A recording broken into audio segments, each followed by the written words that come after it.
ನಮಸ್ಕಾರ Karnataka, welcome back to mad movies YouTube channel. ಇವತ್ತು ನನ್ನ ಡೈಲಿ ವ್ಲಾಗಲ್ಲಿ ಪ್ರಾಪರ್ಟಿಗಳನ್ನ ಹೇಗೆ ಕನ್ಸಲ್ಟ್ ಮಾಡೋದು, ಹೇಗೆ ಡೀಲ್ ಮಾಡೋದು ಅಂತ ಹೇಳ್ಕೊಡ್ತೀನಿ. ಅದಕ್ಕೆ ಮುಂಚೆ ಇವತ್ತು ನಾವು ಹೊರಟ್ರಿ HSR ಕಡೆ. ಆನ್ ದ ವೇ ಹೋಗ್ಬೇಕಂದ್ರೆ ಬಾಸ್ ಕಾಣಿಸಿದ್ರು, ಅವ್ರಿಗೊಂದು ನಮಸ್ಕಾರ ಹಾಕ್ಕೊಂಡು ಟಕ್ ಅಂತ ಅಲ್ಲಿಂದ ಹೋಗಿ ಒಂದು ಎಳ್ನೀರೆಲ್ಲ ಕುಡ್ಕೊಂಡು ಇವತ್ತು ನಾವು ನೋಡೋಕೆ ಹೋಗ್ತಾ ಇರೋ ಪ್ರಾಪರ್ಟಿ ಬಂದ್ಬಿಟ್ಟು ಅಹಾದ್ ಸೆರೆನಿಟಿ ಅಂದ್ಬಿಟ್ಟು ಬ್ಯಾಂಗ್ಳೂರ್ ಎಲೆಕ್ಟ್ರಾನಿಕ್ ಸಿಟಿ ಮತ್ತು ಸರ್ಜಾಪುರ್ ರೋಡ್ ಬಿಟ್ವೀನಲ್ಲಿರೋ ಹರಳೂರು ಹತ್ರ ಇರೋದು ಈ ಗೇಟೆಡ್ ಸೊಸೈಟಿ. ಇದರಲ್ಲಿ ನನಗೆ 19th ಫ್ಲೋರಲ್ಲಿ ಒಂದು 3 BHK ವಿತ್ 3 ವಾಶ್ರೂಮ್ ಪ್ರಾಪರ್ಟಿ ಸೇಲ್ಗೂ ಇದೆ, ರೆಂಟ್ಗೂ ಇದೆ ಅಂತ ಬಂದಿದೆ. ಸೊ ಬನ್ನಿ ನಿಮಗೆ ಆ ಪ್ರಾಪರ್ಟಿನ ತೋರಿಸ್ತೀನಿ. ನೋಡಿ, ಮೇಲೆ ಇರೋದು ಪೆಂಟ್ ಹೌಸ್ ಥರ ಇದೆ. ವ್ಯೂ, ವೆಂಟಿಲೇಷನ್, ಸನ್ಲೈಟ್ ಎಲ್ಲ ಸೂಪರ್ ಆಗಿರುತ್ತೆ. ಇದ್ರ ಹೋಮ್ ಟೂರು ನಿಮಗೆ ತೋರಿಸ್ತೀನಿ ಬನ್ನಿ. ನಿಮಗೆ ಈ ಥರ ಗೇಟೆಡ್ ಸೊಸೈಟಿಲಿ ಇನ್ವೆಸ್ಟ್ ಮಾಡೋದ್ರಿಂದ ಇಲ್ಲ ರೆಂಟಿಗೆ ಇರೋದ್ರಿಂದ ಅಡ್ವಾಂಟೇಜ್ ಏನು ಅಂದರೆ ಸೇಫ್ಟಿ ಇರುತ್ತೆ, ಅಮ್ಯುನಿಟೀಸ್ ಇರುತ್ತೆ, like club house, swimming pool, kids area ಪ್ರತಿಯೊಂದೂ. ಮೇಲೆ ಇವಾಗ 19th ಫ್ಲೋರಿಗೆ ಬಂದಿದ್ದೀನಿ. ಇಲ್ಲಿಂದ ನಿಮಗೆ ವ್ಯೂ ಯಾವ ಥರ ಇದೆ, ಮನೆ ಯಾವ ಥರ ಇದೆ ಅದನ್ನು ಕೂಡ ತೋರಿಸ್ತೀನಿ.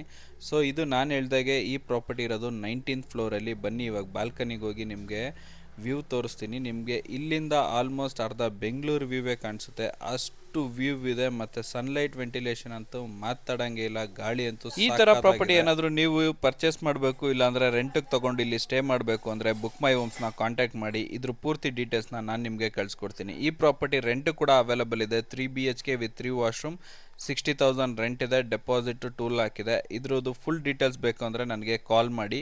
ಮತ್ತು ಈ ಥರ ಪ್ರಾಪರ್ಟಿ ಏನಾದರೂ ಪರ್ಚೇಸ್ ಮಾಡಬೇಕು, ಇನ್ವೆಸ್ಟ್ ಮಾಡೋ ಐಡಿಯಾ ಇದ್ದರೆ ಕೂಡ ಬುಕ್ ಮೈ ಹೋಮ್ಸ್ನ ಕಾಂಟ್ಯಾಕ್ಟ್ ಮಾಡಿ. ಇದನ್ನೆಲ್ಲ ಶೂಟಿಂಗ್ ಮುಗಿಸ್ಕೊಂಡು ಇನ್ನೊಂದು ಪ್ರಾಪರ್ಟಿದು ಶೂಟ್ ಇತ್ತು, ಅದನ್ನು ಹೋಗಿ ಒಂದಷ್ಟು ನೈಟ್ ಟೈಮಲ್ಲೇ ಒಂದಷ್ಟು ಕ್ಲಿಪ್ಸ್ಗಳನ್ನೆಲ್ಲ ತೊಗೊಂಡು ಅಲ್ಲಿಂದ ನಾನು ಹೊರಟೆ ಮನೆ ಕಡೆ. ನಿಮ್ಗೆ ಹೇಳ್ತಿದ್ದೆ ಪ್ರಾಪರ್ಟಿನ ಕನ್ಸಲ್ಟ್ ಮಾಡೋದು ಹೇಗೆ ಅಂತ.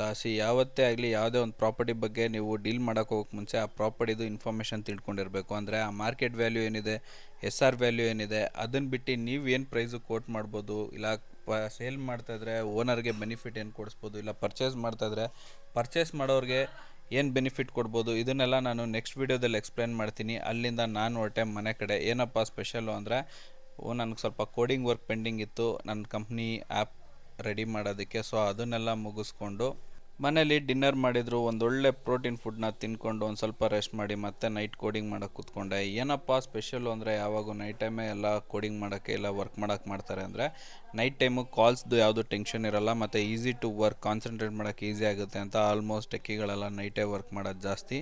ಸೊ ನಾನು ನನ್ನ ಆ್ಯಪ್ಗೆ ಏನೇನು ಬೇಕಾಗಿತ್ತು ಅದನ್ನೆಲ್ಲ ಕೋಡಿಂಗು ಅಪ್ಡೇಟ್ ವರ್ಷನ್ ಎಲ್ಲ ಮುಗಿಸಿ ಅದನ್ನೊಂದು ಪ್ರಿವ್ಯೂ ನೋಡೋಣ ಅಂತ ಮಾಡಿಕೊಂಡು ಏನೇನು ಅಪ್ಡೇಟ್ ಇದೆ, ಚೇಂಜಸ್ ಏನೇನು ಮಾಡಬೇಕು ಇದನ್ನೆಲ್ಲ ಟ್ರೈ ಮಾಡಿ ಆ್ಯಪ್ನ ಡೆಪ್ಲಾಯ್ ಮಾಡಬೇಕಾಗಿತ್ತು ಪ್ಲೇಸ್ಟೋರ್ ಆ್ಯಂಡ್ iOSಗೆ. ಅದನ್ನು ಟ್ರೈ ಮಾಡಿದ್ದೀನಿ. ಇನ್ನೂ ಚೇಂಜಸ್ ಏನಾದರೂ ಇದೆ ಅದನ್ನು ನೆಕ್ಸ್ಟ್ ವೀಡಿಯೋದಲ್ಲಿ ತೋರಿಸ್ತೀನಿ ಅಂತ ಹೇಳ್ತಾ ಇದಾಗಿತ್ತು ನನ್ನ ಡೈಲಿ ವ್ಲಾಗ್. ನಿಮಗೇನಾದರೂ ಇಷ್ಟ ಆಗಿದರೆ ಶೇರ್ ಮಾಡಿ, ಕಮೆಂಟ್ ಮಾಡಿ, ಸಬ್ಸ್ಕ್ರೈಬ್ ಮಾಡಿ. ಏನಾದರೂ ನಿಮಗೆ ಡೌಟ್ ಇತ್ತು ಅಂದರೆ ರಿಯಲ್ ಎಸ್ಟೇಟ್ ರಿಗಾರ್ಡಿಂಗು ನನಗೆ ಕಮೆಂಟ್ ಮಾಡಿ, ಇಲ್ಲಾಂದರೆ ನನ್ನ ನಂಬರ್ಗೆ ಕಾಂಟ್ಯಾಕ್ಟ್ ಮಾಡಿ, ಇಲ್ಲ ಬುಕ್ ಮೈ ಹೋಮ್ಸ್ನ ಕಾಂಟ್ಯಾಕ್ಟ್ ಮಾಡಿ ಅಂತ ಹೇಳ್ತಾ ಇನ್ನೊಂದು ಹೊಸ ವೀಡಿಯೋದಲ್ಲಿ ಬರ್ತೀನಿ. ಅಲ್ಲಿ ತನಕ see you, bye, good night.